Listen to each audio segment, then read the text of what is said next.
try to find it. Yes, here we are. That's what I was looking for. The Big Dipper, the Great Bear.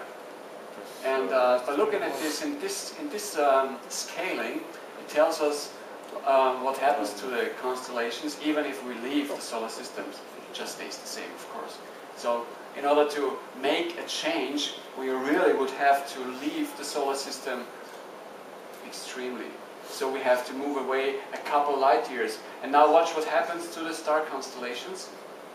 Now they change in shape. That's a nice demonstration. Go back in time. Okay. So what about another perspective? Change your perspective. Step up into your table and look at the world from a different place. And then it takes a completely new shape. Even more intriguing maybe. Even more fascinating. And still, star constellations are still prevailed here. But before we leave the system totally, I would like to show you a little bit about the exoplanets. So we have also labeled those exoplanets, or at least we display them here. So we can see lots of these exoplanets that have been detected. I think the number is somewhere around 400 at present, and of course this number will be increasing rapidly. And the question would be, now as an intriguing species like we are, we observe the stars and we want to learn about the cosmos we live in. The question would be, have those exoplanets also an idea of the planet Earth and us? And the answer is partially yes and no. And how can I say this? I can say this by projecting the so-called radiosphere. That's the sphere which is based upon electromagnetic fields that the humans have created. That is, for 70 years now, we are broadcasting radio and TV and stuff for 70 years. So this will be the radiosphere. And now you can see there are lots of exoplanets who have absolutely no idea of what we're doing here on Earth, but there are some who have the privilege to kind of see what we are kind of broadcasting. And when I think of all the TV programs we have, maybe it is pretty embarrassing for us, isn't it? Except, of course, for documentations about ESO sites or documentations about the cosmos and stuff. And all the beautiful things we do as a race, as a species.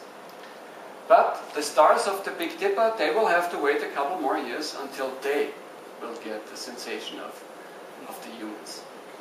Okay, and now let's zoom out a little bit further. But for a landmark to have an orientation of where we are located, we leave the constellations switched on. And then we get to see our own galaxy, our Milky Way. Three-dimensional model based upon evidence-based science. It has nothing to do with Photoshop or something. And that's what we look like from a certain distance, of course. And in the background, you can already see the huge numbers of tiny spots and dots appearing here. And the question would be, what is this? Well, among you, it's easy to answer, of course, for each and everybody of you. But for those guys who are not perfectly engaged with astronomy and astrophotography, it is a good question. And of course, the answer is, these all are other galaxies. And this three-dimensional model, we get to see lots of these. And of course, we get to see those galaxies that are quite close to us. Maybe I can label some of them in order to have an orientation. Oh yes, here we are. That will be the Andromeda Galaxy and M33, for example. And we get a good sensation of the relative distance of those galaxies to each other. And in the background, lots of those galaxies, of course. And since they are really pretty far away, it is necessary to kind of enlarge those galaxies, and that's what I'm going to do right now. We just enlarge them. And then we get to see all those other galaxies that have been detected, that have been measured, that have been categorized, and that's what it looks like. And that's where we are, in a universe that's replete with possible life, or possible star life, and life itself in per se. And when we see this here, and you can step up and you can try to. And only 4% of all the cosmos, that is, all the universe that is detectable to our instruments and measurements we have.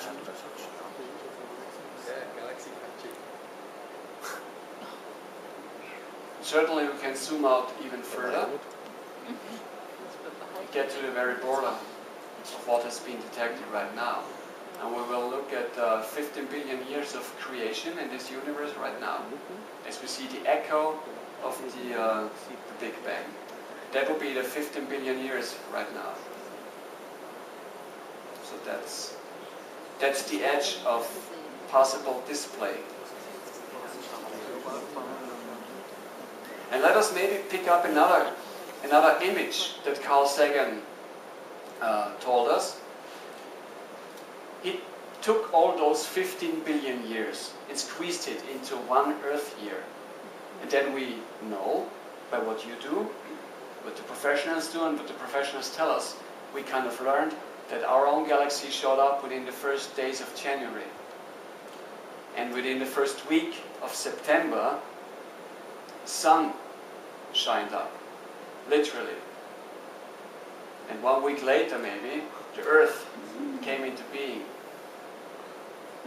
And when we browse back here to our own galaxy, I can tell you it was through the entire November that the dinosaurs haunted themselves around the planet. And only on the 31st of December, the last 20 seconds, Sahelanthropus showed up on planet Earth in the Sahel zone, the Sahel area.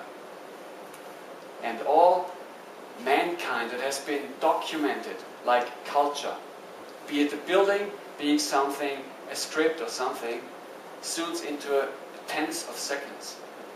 Earth being here since September, we're as a species, tenths of seconds. And the modern society fits into a millisecond.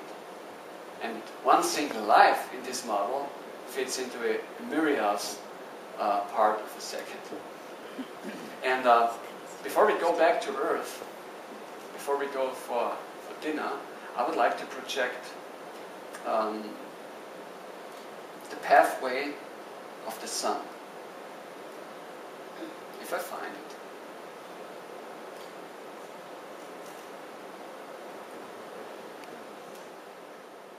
Here we are, sun orbiting.